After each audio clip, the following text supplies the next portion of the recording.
What's up, y'all? My name is Logan Edra, aka B Girl Logistx. I'm 21. I represent Breaking MIA, Underground Flow, Red Bull, Nike, and I'm training for the 2024 Olympics. So to start, Logan, I know that hip hop had a big influence on your childhood. So I would love to know which artist inspired you. What was your favorite listening to? Tell me about where hip hop really started in your life. Yeah.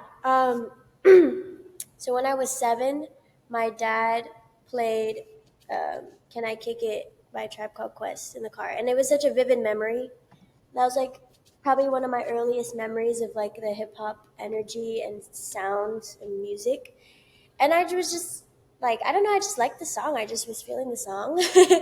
And I remember like at school they would play the school dances like the cha-cha slide, and like they would just play hip hop music and like all the trendy party dances, and that energy for me, I think it's something that's so celebratory that it's hard for anyone to not enjoy themselves when like a hip hop song comes on or there's like party dances or something. So it's always been part of my life and my family's like household. What are you listening to most right now? Right now, actually, I would say it's always like hip hop. I like to go back to the samples of like my favorite hip hop tracks. I listen to all different kinds of music. It just depends on the day and the mood.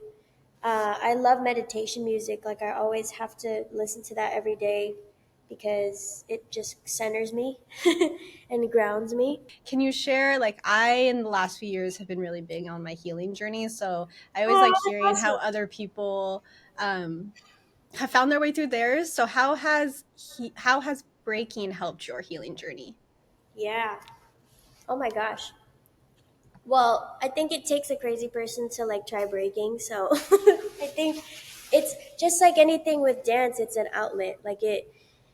It's not just like you can be free in it and you're moving, and so you're releasing the stress and you're releasing the pain, and it's definitely an escape, but that's all it is, right? It doesn't solve the problems, but it's a good like it's just a good outlet because we have a lot of like baggage. I hate to say that word, but like it's true. We carry around different energy and emotions and stress and experiences that we have to kind of like heal through, and um, we have to feel these emotions, but we have to let them go. And sometimes it's hard for people to let go if they don't have an outlet. So dance, movement, and breaking being an outlet is something that I do like to use to let go of certain um, just emotions and things that need to be let go of, even if it's just for that moment. The healing journey is definitely not linear, so it's kind of just like knowing what you need in that moment. And I feel very fortunate enough to have this as a lifestyle. So it's like I have to do this every day because it's part of my work and my training. So um, I'm constantly able to just release through this dance. Well, I give you so much credit because to be so aware of this and to know how to release and process any emotions that you carry at your age is very admirable. People do say this to me when it comes to like my age. Yeah, I think the way I grew up too was like I felt, and maybe you can relate the discipline and like the structure and then like the strictness. So it's kind of like I I just needed something to balance it out, and Mhm. it wasn't always in favor of my family, but I felt like that was just what was needed. And it's hard because they can be so strict and so like so rigid. I feel like we grow up very rigid because they just want us to have like a better future, a better life and future than them. I think that's something I've learned too is I have learned that our parents are also experiencing life for the first time, and I at some point, like you said, I can only focus on growing and bettering myself and using everything I've learned in the process because we are all human beings and everybody's experiences are different. And that took me a long time to grasp that concept. But so on the topic of culture, as a Filipino American, what does the idea of being Filipino mean to you? To process what it means to be Filipino, there's a lot of like emotions that come with that, you know? I wasn't even born there. And Mm-hmm. I have people there that know about me, that see me as just like this figure, you know, and they don't really see me as like I'm a freaking human being too.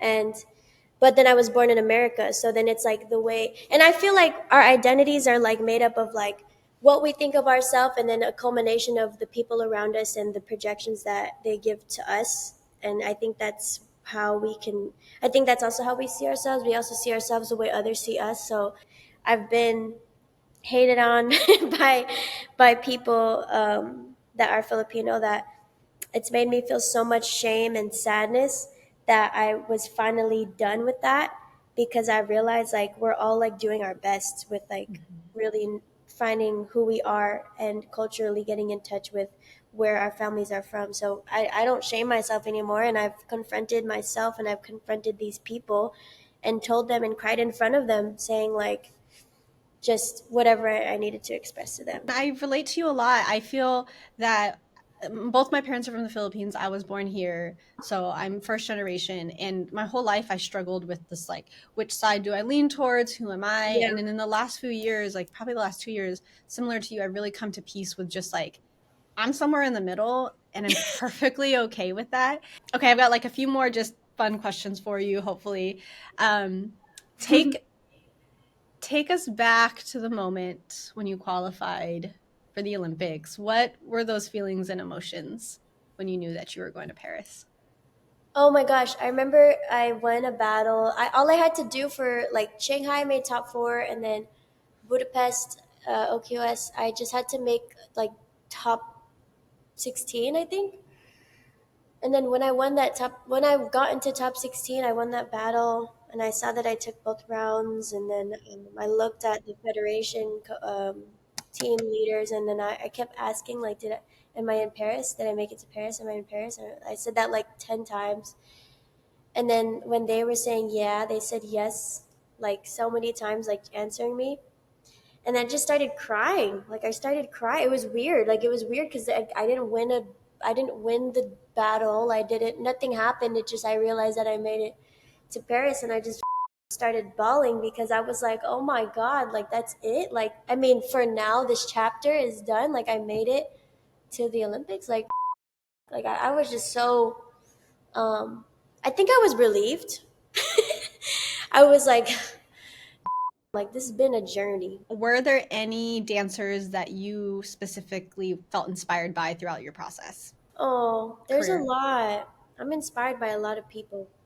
A lot of the OGs inspired me because I feel like I was running out of inspiration from this generation. I started to look at old footage, and this is what some of my people and my mentors would tell me, like go back to old footage because like then you'll see like what it really was. And then I look and I'm like, wow, like even like the Florida lineage, because that's where I live. It's just very special. Like Flipside Kings. I want to shout out Lego. He's been helping me on this journey. Um, Stripes. Who else? Skill Methods, Cloud, which is Casper, Kid David, Luigi. Those are guys I grew up watching. Um, who else? K-Mel, Alien S, um, Big Girl Rockefeller, Big Girl Beta Rock. Oh my gosh, Big Girl Beta Rock is insane. Like a lot of the Florida breaking has inspired me. Like I just will shout out like all generations, like from what I know and what I've seen. Yeah, and then I also like Boogie Rats too. Like it was cool because at Lords of the Floor there was like a lot of different generations that were there. People know, people, but it's cool for me to share it with people outside of breaking, and because it's like so beautiful because they're gonna know about the names in the Olympics, but if I could like make a wish, it would be for people to see where our styles are like coming from, you know, and what we're influenced by, and who taught us and who paved the way. So, and that's like also the Fil-Am in me. I do that too. Yeah. Okay, last question for you. You've sort of answered this a little bit, but I'm just going to phrase it more directly, is outside of dancing, what do you want people to know about you? Like, who is Logan?